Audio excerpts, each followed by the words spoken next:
Vamos lá, vamos lá, vamos lá, não é? Vamos lá. Continuar a nossa leitura. Tô lendo aqui, A Mulher de 30 Anos, do Honoré de Balzac. Já comecei a ler a quarta parte, O Dedo de Deus, e um subtítulo, O Bièvre, que é um rio que tem lá. Muito bem, vamos continuando? Nessa primeira parte aqui, nós descobrimos, de uma maneira sorrateira, que há um narrador se introduzindo na história, que é o próprio Honoré de Balzac. Ele se coloca numa posição contracenando com uma das personagens, que é a Júlia. Isso eu acabei de ver aqui no episódio anterior.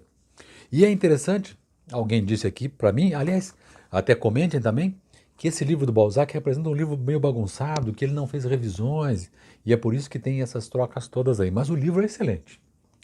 O livro excelente traz, de maneira bastante abrangente, a alma, a psique daquela mulher daquele tempo. Tá bom? Vamos lá?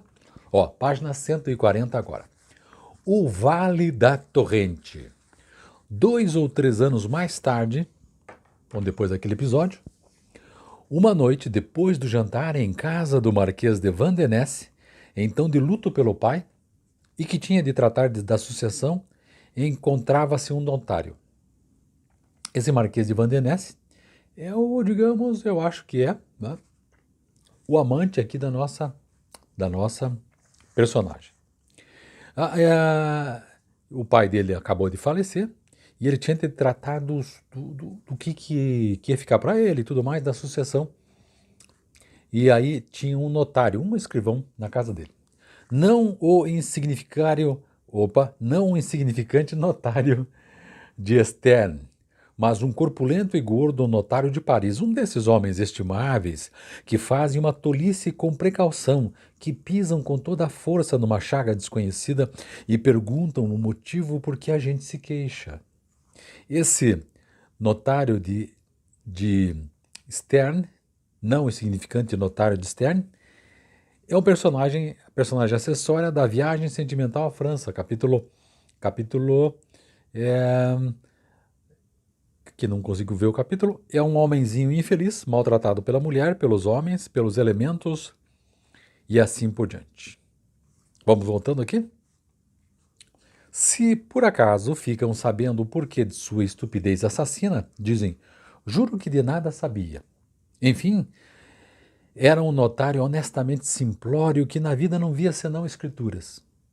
O diplomata tinha ao seu lado a senhora d'Aiglemont, a Júlia.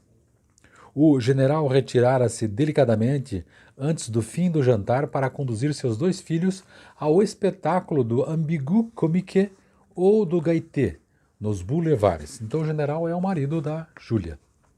Os 2 filhos dele, né? Vamos ver como é que apareceram esses 2 filhos mais tarde. Esse Ambigu Comique ou do Gaité é o Théâtre de Ambigu Comique e Théâtre de la Gaîté, 2 dos teatros mais antigos de Paris. Vamos lá, então? Apesar de os melodramas superexcitarem os sentimentos, passam em Paris por estarem ao alcance das crianças e sem perigo, porque neles a inocência triunfa sempre. O pai saíra sem esperar a sobremesa, tanto a filha e o filho tinham no ar tormentado para chegar ao espetáculo antes do erguer do pano. Interessante. Eu imaginei que esse menino aqui é aquele lá atrás que caiu no rio. Também não sei, fiquei na dúvida agora. Vamos lá. O notário, o imperturbável notário, incapaz de conjecturar por que a senhora d'Aiglemont enviava ao espetáculo os filhos e o marido sem os acompanhar, estava depois do jantar como que grudado à cadeira. Uma discussão prolongara a sobremesa e os criados demoravam a servir o café. Esses incidentes, que tomavam um tempo sem dúvida precioso, arrancavam à bela mulher a movimentos de impaciência. Poder-se-ia compará-la a um cavalo de raça escarvando antes da corrida, né? Escavando. O notário, que não entendia nem de cavalos nem de mulheres, apenas e ingenuamente achava a marquesa uma mulher viva e buliçosa. Encantado por estar em companhia de uma senhora da alta roda e de um político célebre, o notário fazia espírito. Tomava como aprovação o sorriso forçado da marquesa, a quem impacientava consideravelmente e continuava. Já o dono da casa, de acordo com sua companheira, permitira-se guardar silêncio em ocasiões em que o notário esperava uma resposta lisonjeira. Mas durante esses silêncios significativos, o diabo do homem fitava o fogo procurando anedotas. O diplomata recorreu ao relógio. Por fim, a linda mulher pusera o chapéu para sair e não saía. O notário não via nem entendia nada. Estava encantado consigo mesmo e certo de que interessava bastante a marquesa para retê-la ali. Com toda certeza terei essa senhora como cliente, pensava ele. A marquesa conservava-se de pé, calçava as luvas, torcia os dedos e olhava alternadamente para o Marquês de Vandenesse, que partilhava de sua impaciência, e para o notário, que sublinhava cada um de seus ditos de espírito. Cada vez que o digno homem fazia uma pausa, o lindo par respirava, dizendo-se por um sinal, enfim, ele se vai. Mas nada, era um pesadelo moral que devia acabar por irritar os dois apaixonados, sobre os quais o notário agia como uma serpente sobre os pássaros, e obrigá-los a alguma grosseria. No terror da narrativa acerca dos ignóbeis meios de que Du Tillet, um homem de negócios então em evidência, lançara a mão para fazer sua fortuna, e cujas infâmias eram inescrupulosamente pormenorizadas pelo espirituoso notário, o diplomata ouviu bater 9 horas.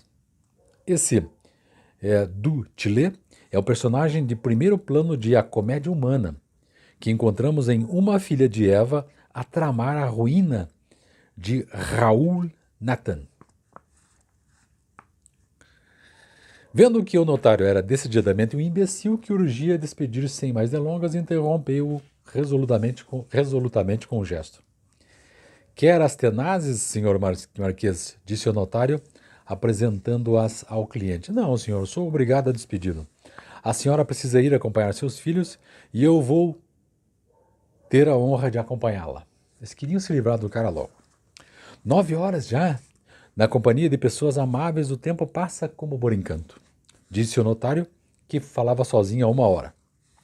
Procurou o chapéu e depois veio plantar-se diante da chaminé. Teve dificuldade em reter um soluço e disse ao cliente, sem se aperceber aos olhares fulminantes que lhe lançava a marquesa. Estamos entendidos, senhor Marquês. Os negócios antes de tudo. Amanhã, pois, enviaremos uma intimação ao senhor, seu irmão, para certificá-lo. Procederemos ao inventário e depois asseguro-lhe. Ele compreendera tão mal as intenções de seu cliente que tomava o negócio em sentido inverso. As instruções que este lhe acabava de lhe dar. O incidente era delicado demais para que Vandenesse não retificasse involuntariamente as ideias do estúpido notário, e daí seguiu-se uma discussão que durou certo tempo. Escute, disse por fim o diplomata a um sinal que lhe fez a senhora. O senhor me atordou a cabeça. Volte amanhã às 9 horas com o meu advogado.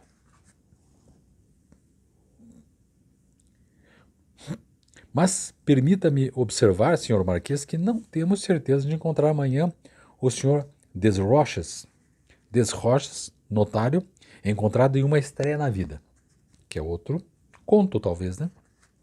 E se a intimação não for feita até o meio-dia, o prazo expira e... Neste momento, uma carruagem entrou no pátio. Ao ouvi-la, a pobre mulher voltou-se bruscamente para ocultar as lágrimas que lhe vieram aos olhos.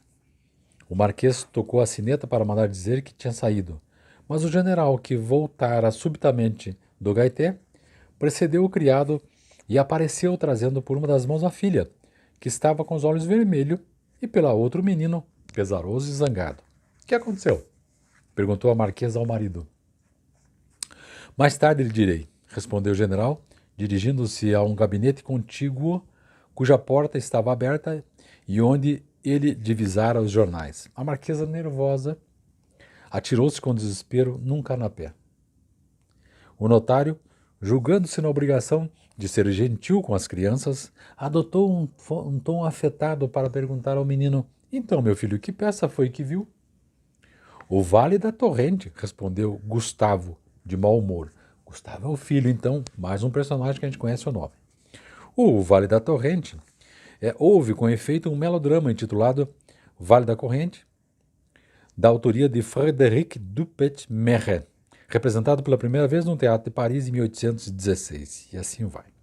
Gustavo aqui, olha que interessante, Gustavo é o terceiro filho de Júlia, ao qual não se fez nenhuma referência no episódio anterior, ocorrido 2 ou 3 anos antes. No entanto, ele já devia existir naquela... que são anotações do tradutor.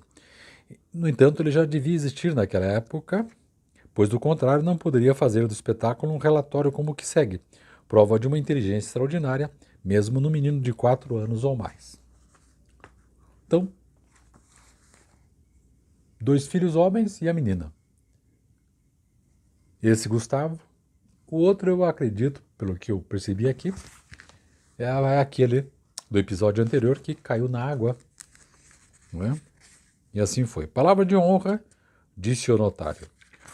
Os autores de hoje são meio loucos. O Vale da Torrente, por que não a Torrente do Vale? É possível que um vale não tenha torrente, dizendo a Torrente do Vale, os autores têm indicado qualquer coisa de preciso, de nítido, de característico, de compreensível. Mas deixando de lado isso, como é que se pode encontrar motivo para um drama numa torrente num vale?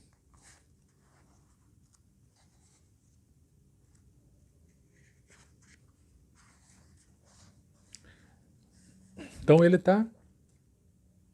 o notário aqui está tentando estabelecer uma certa familiaridade, né? Ficar íntimo das pessoas, né? Responder-me-ão que atualmente o principal atrativo dessa espécie de espetáculo reside nos cenários. E esse título indica que eles devem ser muito bonitos. Divertiu-se muito? Perguntou sentando-se diante do menino. No entanto, aliás, no momento em que o notário perguntou que drama podia encontrar-se no fundo de uma torrente, a filha da marquesa voltou-se lentamente e chorou. A mãe estava tão contrariada que nem percebeu seu movimento. Oh, sim, senhor, diverti-me muito, respondeu o menino. Havia na peça um rapazinho encantador que estava só no mundo porque seu pai não podia ser seu pai. Acontece que quando ele chega ao alto de uma ponte sobre a torrente, um vilão barbudo, vestido de negro, o atira na água. Helena pôs-se então a chorar, a soluçar. Toda a sala gritou atrás de nós e papai resolveu vir embora. O senhor de Vandenesse e a marquesa ficaram ambos estupefatos e como que invadidos por um mal que lhes tirava a força de pensar e agir. Gustavo, cale-se, gritou o general. Eu lhe proibi de falar sobre o que se passou no espetáculo e você já esqueceu minhas preocupações. Vossa senhoria o desculpe, senhor marquês, disse o notário.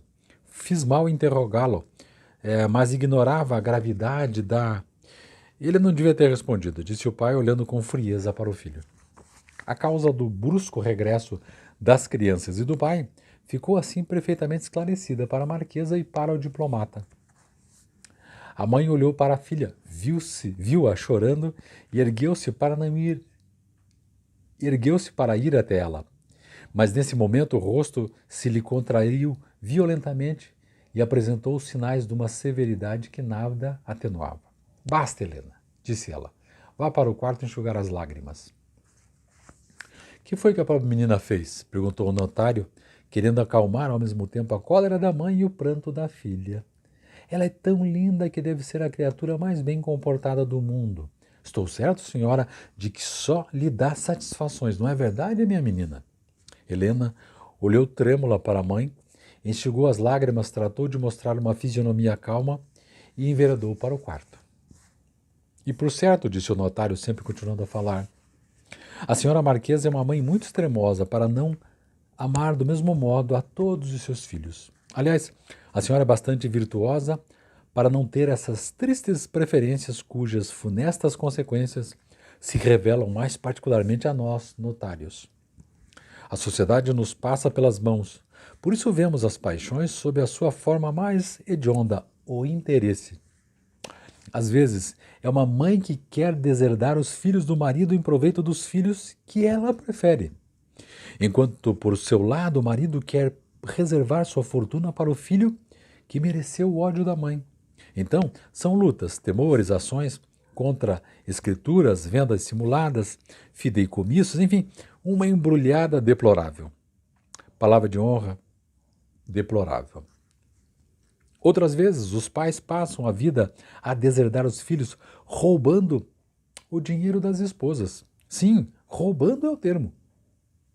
Falávamos de drama. Asseguro-lhe que se pudéssemos declinar o segredo de certas dotações, nossos autores têm assunto para compor terríveis tragédias burguesas. Não sei de que poder usam as mulheres para fazer o que querem, porque, apesar das aparências de sua fraqueza, são sempre elas que triunfam. Mas a mim não enganam. Eu sempre adivinho as razões dessas predileções que na sociedade a gente qualifica delicadamente de incompreensíveis. Mas os maridos nunca as adivinham. É uma justiça que se lhes deve fazer. A senhora me responderá a isso que há agrados. Helena, que voltara com o pai para o salão, escutava atentamente o notário e o compreendia tão bem que lançou para a mãe um olhar temeroso, pressentindo com todo o instinto da infância que essa circunstância ia redobrar a severidade que se desencadeava sobre ela. A marquesa empalideceu ao mostrar ao conde, com um gesto de terror, o marido que olhava pensativamente para as flores do tapete. Nesse momento, apesar de toda a sua diplomacia, Vandenesse não pôde mais dominar-se e lançou para o notário um olhar fulminante. Venha por aqui, senhor, disse-lhe, dirigindo-se apressadamente para a peça que precedia ao salão, tirando-lhe da sala. O notário seguiu-o trêmulo e sem concluir a frase. Senhora, disse-lhe então, com uma raiva concentrada, o marquês de Vandenesse fechando violentamente a porta do salão onde deixava marido e mulher. Depois do jantar, o senhor não fez outra coisa senão dizer tolices e cometer asnices. Por amor de Deus, vá-se embora, senão acabará causando grandes desgraças. Se é um excelente notário, fique em seu cartório. Se, por acaso, se encontrar na sociedade, trate de ser mais circunspecto. Depois, voltou para o salão, deixando o notário sem o cumprimentar. Este permaneceu um momento atônito, pasmado, sem saber o que fazer. Quando cessaram os zumbidos que sentia nos ouvidos, julgou ouvir gemidos, passos de um lado para outro no salão, forte tinir de campainhas. Teve medo de se encontrar de novo com o marquês e recobrou suas forças para fugir pela escada, mas esbarrou na porta com os criados que acudiam a receber as ordens do patrão. Está aí, como são todos esses grandes senhores, disse por fim consigo mesmo, quando se viu na rua à procura de um cabriolé. Levam-nos a falar, fazem-nos elogios convidativos e a gente acredita ser agradável. Nada disso, dirigem-nos impertinências, colocam-nos à distância e chegam até a nos pôr na rua sem nenhum constrangimento. Afinal, fui bastante fino. Nada disse que não houvesse sensato, ajuizado, que não fosse sensato, ajuizado, conveniente. Recomendou-me que tivesse mais circunspecção. Nunca deixei de a ter. E, diacho, sou notário e dono dos meus atos. Essa é boa. Foi um repente de embaixador. Para ele não há nada sagrado. Amanhã ele me explicará como foi que eu só disse tolices e só cometi asnices. Pedir-lhe-ei explicações. Quer dizer, pedir-lhe-ei explicação disso. Afinal, talvez eu não tenha andado bem. Mas para que hei de quebrar a cabeça? Que importância tem isso? Quer dizer, por que ficar pensando nisso, né? O notário voltou para casa e submeteu o enigma à mulher, contando-lhe minuciosamente todos os acontecimentos da noite. Corotá, Sua Excelência teve toda a razão em te dizer que não fizeste e disseste senão tolices. Esse crotá trata-se do mesmo notário que apareceu em uma estreia na vida onde era tabelião do conde de Cerise. Crotá, então, é o nome do tabelião, do notário. Por quê? Ele perguntou à mulher. Meu caro, ainda que eu te respondesse, isso não impediria que amanhã tornasse a fazer o mesmo. Somente te recomendo que numa roda social nunca fale senão de negócios. Se não me queres dizer, amanhã eu perguntarei a... Meu Deus, mesmo as pessoas mais tolas se empenham em esconder essas coisas. E tu acreditas que o embaixador te vá dizê-las? Mas, Crotá, nunca te vi tão desprovido de senso. Obrigado, minha querida. E assim terminamos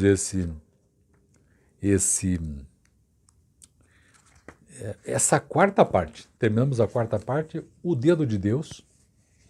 Então o primeiro foi Bièvre e agora terminei o Vale da Torrente.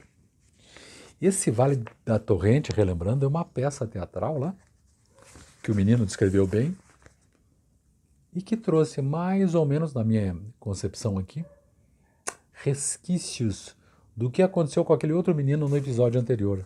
Mais ou menos assim. E daí o notário começou a mexer na ferida, né? Se ela tinha alguém preferido, um dos filhos preferido. Óbvio que ela tem. E a preferência dela não é pela menina, porque a menina é filha do marido que ela não gosta dele e está ali só para manter as aparências. Tá certo? Então no próximo episódio eu vou entrar na quinta parte, chamada Os Dois Encontros, a Fascinação. Beleza, certo então? Deixe seu recado aí embaixo, o que está achando do livro, recomendações, que eu vou gostar bastante. Beleza? Então, um abraço, muito obrigado, até mais, tchau, tchau.